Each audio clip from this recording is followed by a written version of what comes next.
Page 2 of quadratics. So here's just a continuation of page 1 a little bit, just slightly more difficult problems because they didn't give it to us all set up nice. So let's do A first, okay? So in A, oh my gosh, look at that. They have an unexpanded quadratic here, they have an expanded quadratic here. Let's expand the left side and see if we can combine some like terms. So the left side, you know, is x squared plus 2x plus 1, if you're really familiar with binomial expansions for SAT and other things. A plus b quantity squared is equal to a squared plus 2ab plus b squared, right? And on the right side, we just rewrite it just as is. And then we can start combining like terms. So for example, the x squared terms can be combined. The x term can be combined, and the 11 can be combined with the 1. Let's put everything on the right side so that we keep the first term positive. So we'll subtract x squared from both sides, which will give us 1x squared remaining on the right side. We subtract 2x from both sides, which would give us minus 7x on the right side. And we subtract 1 from both sides, which will give us plus 10 on the right side. And what's remaining on the left side? Well, we subtracted x squared, we subtracted 2x, and we subtracted 1, so there's 0 remaining on the right side. Okay? Now we just have exactly what we had on page 2. We can solve this using factoring. So what are the possible factors of 10? There's 1 and 10, there's 2 and 5, and that's pretty much it. Now among these two, can something be added or subtracted to get negative 7? Yes. 2 and 5 could be added to get negative 7. Negative 2 and negative 5 specifically, right? So let's do that. Let's consider this factor here. X minus 2 times x minus 5 equals 0. So the two possible solutions are x equals 2 and x equals 5. So those are the two possible solutions for A. Let's look at B. So B is kind of the same deal. It's got messy left side, messy right side. Let's rewrite the left side just as is because it's already at least separated into terms. And the right side, we need to distribute the 3 to these two terms in order to get an expansion. So that would be 6x plus 3 plus 2. Now we could combine these two into 6x plus 5. And then we see we have 5 minus 4x squared, and we have a 5 on the other side too. That's a 5. That's a 5. We can subtract 5 from both sides, and we get rid of that, right? Then we're left with negative 4x squared equals 6x. Now we can add 6x to both sides, and we'll get negative 4x squared. We could subtract 6x from both sides, and we'll get negative 6x equals 0. And now we can factor. So we could factor out a negative 2x, and that would give us 2x here, and it would give us a 3 here.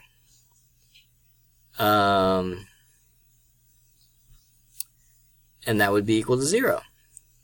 And this x is equal to 0, and this is equal to 0 too, 2x plus 3. If 2x plus 3 is equal to 0, then we could subtract 3 from both sides. We'll get 2x equals negative 3. We could divide 2 from both sides. It'll be x equals negative 3 halves.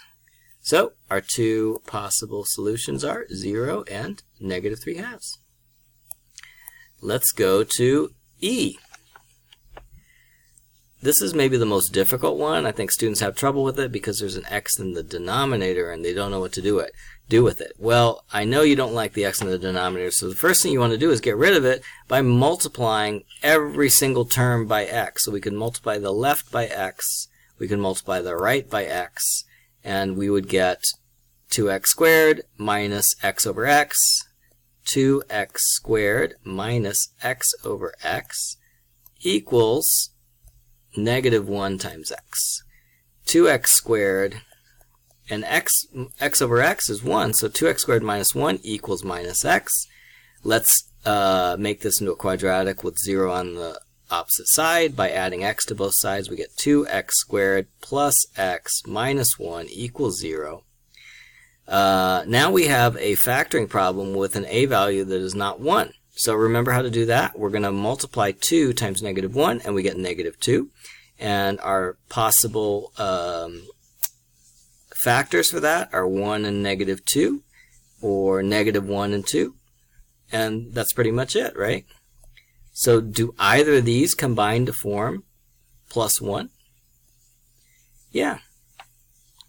One of them does. This one, in fact. So let's factor it out as, 2x squared minus x plus 2x minus 1 equals 0. Okay? Now we can pair these, and then we can factor out the greatest common factor. First one's going to be x, 2x minus 1. And then the other one, there is no greatest common factor. There's no common factor, so we just leave it the same. Now we can factor out 2x minus 1, and we get x plus 1 remaining. And so our two factors would be negative 1 or 2x minus 1 equals 0, 2x equals 1, x equals 1/2. So in this case, it would be 1/2 or negative 1.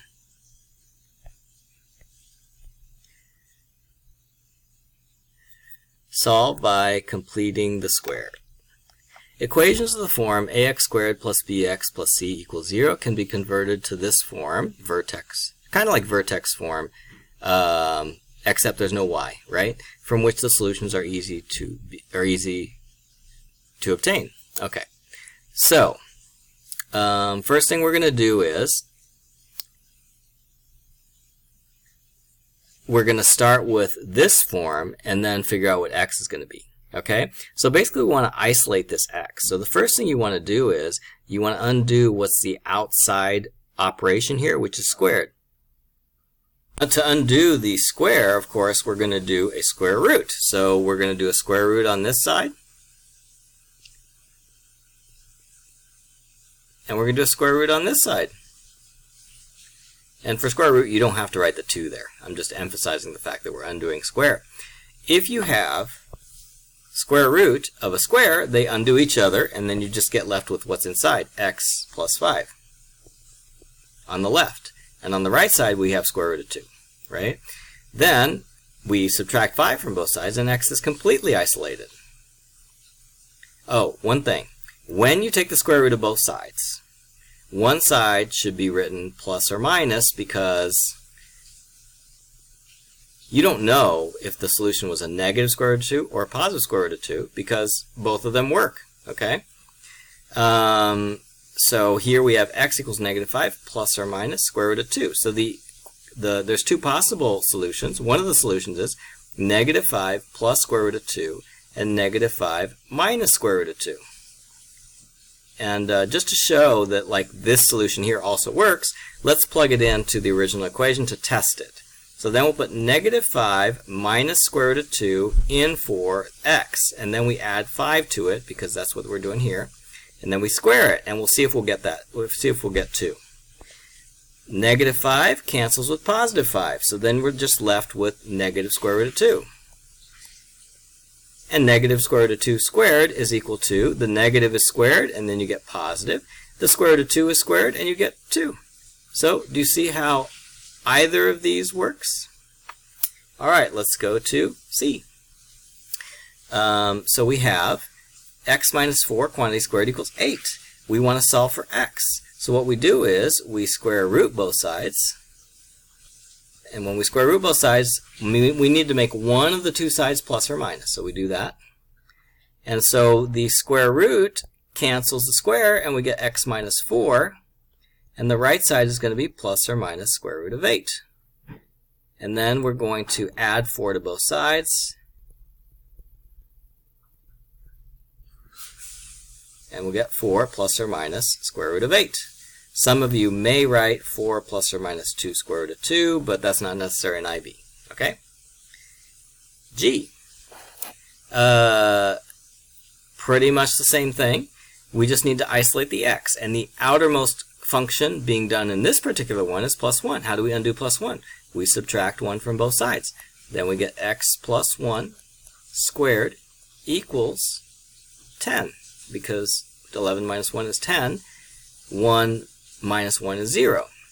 Now I'm going to square root both sides like I did before. I'm not even going to write that I put the square root on the left side. On the right side, I'm going to put plus or minus the square root of 10. Okay? Now I'm going to subtract 1 from both sides. X equals minus 1 plus or minus the square root of 10. Okay? Let's go to the next one.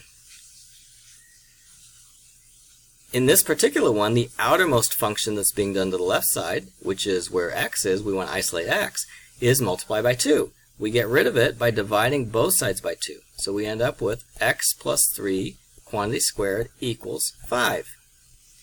Then the outermost function being done on the left side is square. So we square root it. We square root the left side, we get x plus 3. We square root the right side, and we get plus or minus the square root of 5. Okay. Remember, if you have a square root already in the function, you can assume that it's the positive square root. If you introduce a square root into a function by square rooting both sides, you must introduce plus or minus on one of the square roots. Okay? We're going to subtract 3 from both sides, and we get x equals negative 3 plus or minus the square root of 5. Plus or minus square root of 5. Okay. Next one. It's the last one. It's the last one. I am going to isolate. I'm going to isolate this x here by adding 7 to both sides. 1 minus 3x squared equals 7. Now I'm going to square root both sides. 1 minus 3x on the left side plus or minus square root of 7 on the right side. Now I'm going to subtract 1 from both sides. Negative 3x equals negative 1 plus or minus square root of 7. Now I'm going to divide by negative 3 on both sides.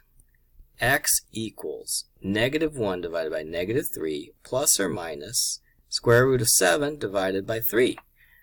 Do you notice how there's a negative divided here? And so if you could write the negative here, but do you see how plus or minus divided by negative 3 is just going to be minus plus? And basically you're saying plus or minus, and plus or minus is the same thing as minus plus, so it doesn't really matter. You can ignore the minus in the minus 3 here. So I'm going to rewrite it.